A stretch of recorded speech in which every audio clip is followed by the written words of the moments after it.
नमस्कार. आपणा सर्वांना रामनवमीच्या खूप खूप शुभेच्छा. आजच्या माझ्या कथेचे नाव आहे रामनवमीची कथा. स्थळ अयोध्या. त्रेतायुगात अयोध्येचे राजे होते दशरथ. त्यांना कौसल्या, सुमित्रा व कैकई नावाच्या 3 राण्या होत्या. दशरथ राजापुढे सर्व सुख अगदी हात जोडून उभं होतं. फक्त त्यांना व त्यांच्या 3 राण्यांना एकच दुःख होतं की त्यांना अपत्यसुख नव्हतं.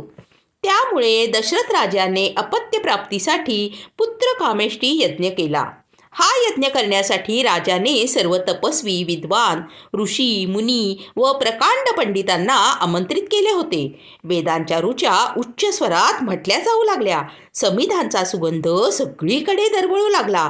रामनवमीची कथा ऐका स्वातीच कथाकथन या यूट्यूब चॅनेलवर.